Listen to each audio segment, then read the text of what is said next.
Hey guys, I'm JanetOnOccasion, and today we're playing the Total War Warhammer II Battle Replay. This one was sent in by Loupi, and it's a good one. It's a good one. It's pretty damn interesting. Here you can see he is playing as the Dark Elves, and he's against the Vampire Counts, which can be... it's one of those matchups. I find it can go either way a lot of the time. Here you can see he has Morathi, so Soul Stealer is really good for sort of chunking down those goon squads and healing herself back up. She's also got Soul Blight, which is rather handy, and of course she has her passives as well for debuffing nearby units. Here you can see Black Ark Corsairs with hand bows. These units are brilliant. I love these guys in this matchup. All that missile fire, it can really add up against a lot of the big monsters, but they can fight things off, you know. If zombies get summoned on top of them, they'll just kill them. It's great. You know, these guys are great for that.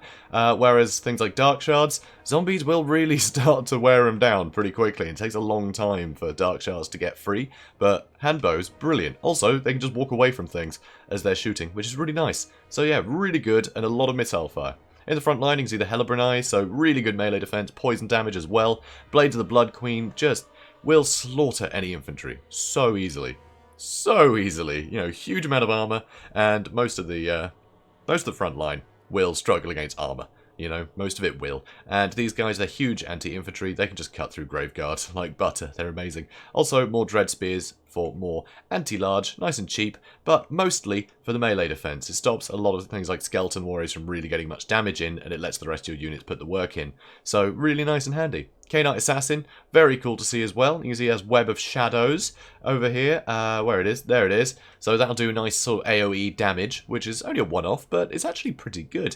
Also here you can see the Assassin's Trophy. This is brilliant for just nuking Lords and Heroes sort of stats, which is really nice. That is really good to have.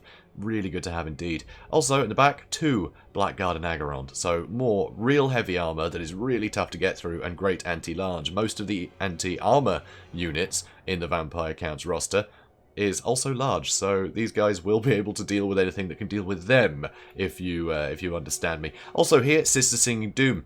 And these guys I think are an interesting choice. I think just normal Witch Elves can do pretty well. I mean, these guys do have slightly better stats, but you're paying for the Terror as well, which isn't really going to make any difference in this matchup. But yeah, the extra stats are pretty helpful. They are a lot more resilient. They will get a lot more killing done. They have better melee attack and defense than normal Witch Elves. So, not too bad. Not too bad. So, that's it for the army, I think. That's it for the army. Now, Vampire Counts. So here, Blood Dragon Vampire Lord. I mean, always, right? It's just, they're just the best one. And basically, that's just because they have good combat stats. You can put him on a dragon. He's got the Helm of Discord. Helm of Discord is just hugely, hugely powerful. The fact you can use it every minute and a half. And when you've got this much chaff, yeah, a battle's going to last a long time. So you're going to have to use that Helm of Discord just hundreds and hundreds of times. It's amazing. Also, some Fell Bats to help bog down any ranged units. Things like bolt throwers can turn up occasionally, so having some Fell Bats to throw at them is pretty handy, but just any amount of harass for these guys is pretty good. Also here, the Tithe, a load of zombies in the front line to bog things down, and a mixture of Skeleton Spearmen and Graveguard in the back. There's also a Terrorgeist from added anti-large, and there's some Black Knights that are wheeling around to flank to join these guys, Feasters in the Dusk. These guys are great for trying to hunt down Witch Elves. You know, they're really good against sort of non-armoured units, so they can do some really good work, and they can sneak in the back, which is very scary. Also, the Die Pack as well. These guys, good anti-large, really good for chasing down things like Dark Riser's repeater crossbows. Really good for that, because that anti-large bonus will help get rid of them really nice and easily. But one thing to worry about is these guys do count as small units. They are small units, so if you want to get these guys in the back to deal with things like Sister Singing Doom, that anti-infantry will waste them. So, speeding things up. So you can see the Corsairs are going to move forward first, start getting some, you know, some harassment on the front line, force the Vampire Counts to move. And that is a nice way to do it. Also, Knight Assassin, he's just going to loiter with his men for now. But some guys are starting to move up. He wants to get this high ground. You see, there's a nice hill here. So this is a really nice idea. Use the terrain to your advantage. You can be fighting downhill the entire time if you force the enemy to come to you with your ranged units. So the ranged units are pushing forward. They can obviously fire while moving, so they can do a tactical retreat while still getting value. And it means that these guys can just charge downhill and get a lot of, you know, just a better engagement across the board. So here, Bats are charging in to try and slow them down. Morathi on the move, constantly probing, and here you can see the Black Knights, Feast of the Dusk, and Die Pack are all trying to find a nice target in the back, but with all these Blackguard hanging out in the back, it's pretty difficult. It is pretty tough. The sort of most flimsy units on the edges could be supported by the Black Guard really easily. And in here, if you want to go for the Blades of the Blood Queen, there's also the Seeing Doom. So there's a lot of armor and killing power in the middle, and a load of anti-large that can react to anything. So this is a nice formation too. But that breath attack was absolutely devastating. Black Ark Corsairs with hand bows just getting completely mulched. That was horrific. And now they're pushing forward when they shouldn't be. They're going to pull back again though. So here you can see a lot of probing. Both of them are just trying to find a nice way in to anything of value. Because the front line, as far as the Dark Elves are concerned, they've got this. You know, the Blades of the Blood Queen and all these Dread Spears, they're going to hold all this stuff at bay forever, and they're going to get a billion kills. Really, it's the things like the Blood Dragon Vampire Lord, you know, the Terrorgeist, the K-Knight Assassin, Morathi. Those are the things that need to be dealt with by both players if they're going to want to just, yeah, win this frontline engagement happily. They need to deal with those key units, and they really need to stop this constant missile fire. So here you can see the Die Pack have run in, but Sister Seeing Doom are charging in, so they're swapping places, and that anti-infantry, you can see they are just getting cut to pieces. But this is huge. This is huge. And no one's moving. No one's moving! Oh god. Alright. Wind of Death, just basically wiped out the Blades of the Blood Queen. Wiped out a unit there too. So that's some Dread Spears and the Blade of the Blood Queen. Pretty much wiped out. These Dread Spears, pretty much everything is suffering horribly here. But there are Black Guard that can fill in the gaps, which is something. And somehow they are still holding on. And somehow, so are the Blades of the Blood Queen. But my god, they're injured. 132 kills already though, but most of that is zombies. There's a lot of zombies in the front line. As you can see, they're not doing so well. Here though, Web of Shadows helping to whittle down all these Grave Guard. And that is a big help. They suffered quite a bit of damage too from that Wind of Death. So that's pretty good to capitalise on that, hit them again. So, arrows flying everywhere, and you can see the back line is now getting compromised, but with Morathi charging in, that is a very nice time to use the Helm of Discord, so that way, when he gets gooned, they can't capitalise, and that is really slick. That is really slick. But he's getting some good damage into the Corsairs. You can see the Terrorgeist charging back in again, and finally the Blades of the Blood Queen. They're gone. They're gone. They're broken. That's really sad. But Blackguard are holding all of this stuff at bay. I mean, this is a lot of stuff. A lot of Crypt Ghouls in here as well.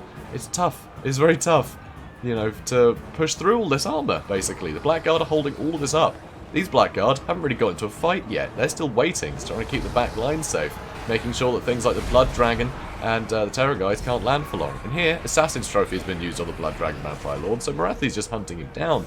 And the Terrorgeist, he's not really getting much done back there, you know, he's been harassing these units a bit. There are zombies chasing, but he's just asking to get shot at a lot, you know. He could use the zombies and the Feast of the Dust to push these guys off and get the Terrorgeist back in to aid the Blood Dragon Vampire Lord, who's been taking a tremendous amount of hurt.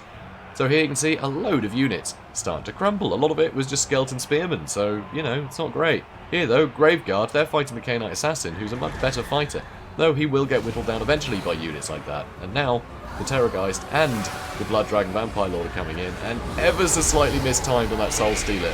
If that procced just a second later, it would have hit the Terrorgeist as well, so that's a real pity. But K-Knight Assassin is getting mulched.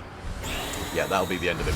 That's the thing, these two units together, they can goon very vital units. They can just take them out very fast and then move on to the next thing. So having them separated for a lot of this fight hasn't been good for him. You know, that's why the Blood Dragon Vampire Lord has been getting whittled down so much. But now, he's getting healed up, and he's getting some nice breath attacks. Very nice breath attacks into the Blackguard. And the Sister Seeing Doom are also suffering. Back here, though, 2 units of Corsairs. They're dealing with Black Knights, Feast of the Dust, zombies, bit of everything. There's a lot going on over here, which does not look great for them. And over here again, Helm of Discord once more, and that is very, very bad for Morathi. Morathi needs to get out of there. Luckily, she will be debuffing their melee attack somewhat too, which is pretty nice, but she needs to get out of there. She needs to get out of there in a hurry. So yep, off she goes. Really injured, but she does have Soul Stealer, so she can get some health back while doing damage, which is good. And it is keeping these 2 units out of the fight, while all of the Blackguard just clean up in here. Oh, also, Blades of the Blood Queen did return. They did return. 166 kills for them now. And there's that other Soul Stealer. So it's not an overcasted one, but it's still going to do some good damage to 2 very expensive units and help heal up Morathi some more. So that's really going to help level things out again. Over here, you can see the Corsairs seem to actually be beating the Feast of the Dusk. But what is really nice over here is when these 2 start flying overhead, the Blood Dragon Vampire Lord is going to take the opportunity to summon some zombies to bog these guys down, you know, while he's in the area. And that is a really nice way to play it, you know. He's still chasing Morathi, but he's getting some utility out of that Lord while he's on the move, which is very handy. So here you can see Sister Seeing Doom just killing so many units here. 176 kills for them. 105 for Dread Spears, 125 for those Dread Spears. It just shows the amount of zombies and things that were in this army. But it's kept all the stuff busy for a heck of a long time, but luckily Morathi has been so slippery, the delay hasn't really mattered. You know, it's just a matter of time before the Vampire Count's units die, eventually, and a lot of these Dark Elf units are still going to be fine at the end of it, and that is a real risk for the Vampire Counts if they can't capitalize and use these two units to properly destroy different units, to gang up on things. They're taking too long. They're taking too long, is what I'm getting at here. They're taking too long to make these units count, because Morathi is just giving them the runaround. Every time they do split up to try and help swing an engagement one way or the other, Morathi just chases one. It's great. It's really good, and she's doing some great work, because Morathi, you don't think of her as a big duelist, but she's doing some fantastic work against the Blood Dragon Vampire Lord. But here is another Helm of Discord, and that is suddenly going to hurt a lot.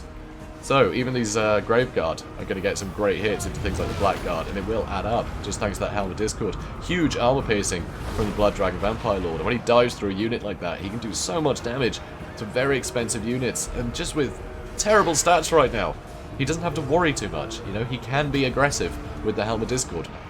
So Morathi's still probing, some units starting to return, but these zombies are still chasing, which is very annoying. Blaze of the Blood Queen running away again. These Dread Spears look like they've almost had it, and these Blackguard are both very clumped up. They are very clumped up, which might be a good idea, might not.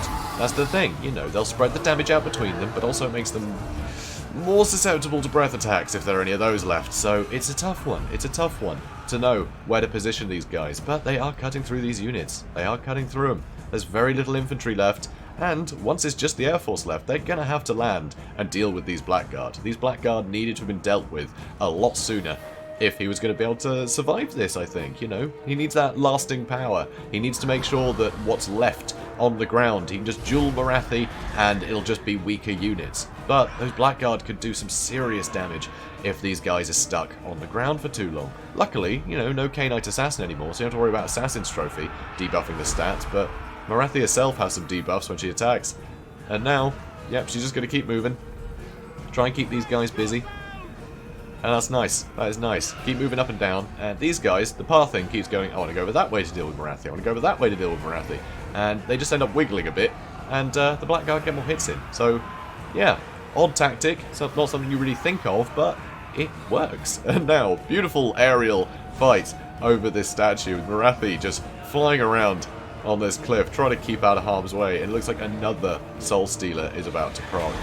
And this could be very backbreaking, you know, with the Blackguard in here, if they're able to get some good damage in, the Soul Stealer could be enough just to tip that one over the edge. So you can see they are trying to retreat, and that is wise. That is wise. He needs to get another Invocation of Heck on that Blood Dragon Vampire Lord, or I really don't like his chances.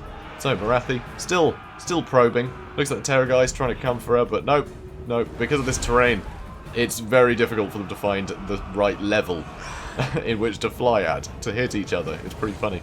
So here it looks like more zombies are about to be summoned, which I think is a bit risky. I mean, maybe he just didn't fancy his chances getting any more magic out, but an Invocation of Heck would have been hugely beneficial. And here Morathi is managing to get out of there. She's slippery. She's slippery on that Dark Pegasi. So these guys are going to keep chasing, and there are zombies on the ground now. And these guys are almost gone, but they're still there. So, you know, he's not going to be losing leadership by being in the air just yet. He's got some stuff on the ground, and that is definitely going to help him out. Another little charge down here. Terror guy's coming up to try and deal Morathi, but Morathi dies underneath and flies in. Completely misses the Blood Dragon, though, but luckily, yeah, the Blackguard just wrecked him while all this aerial acrobatics was going on. Pretty fantastic. Really, really close fought match. And, yeah, absolutely wonderful. Absolutely wonderful to see. And, yeah, it's been a while, I think, since I've seen this matchup. So, yeah, thanks, Loupi, for sending this one in. It's really cool. You know, I really like this build. Morathi, just absolute machine. So slippery. Just wasted so much time. But, I mean, the Blood Dragon Vampire Lord still did so much work. And even just flying overhead with the Helm of Discord, it helps out all of his front line that is very cheap. It equalizes the stats. You know, suddenly something quite cheap like zombies might actually be able to land a hit on something like Dread Spears.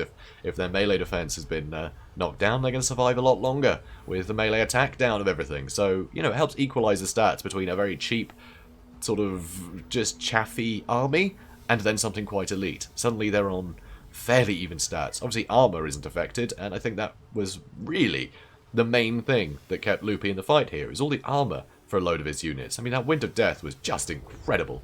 That was such a great way to shut down a very expensive unit. But Blaze of Blood Queen still got 185 kills.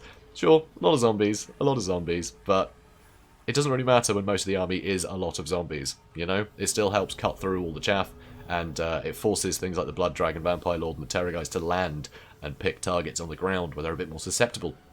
So yeah, absolutely wonderful. This was great. I loved it. So guys, if you enjoyed this, please do comment, like, and subscribe, and I will see you in the next one. Have a good day, guys.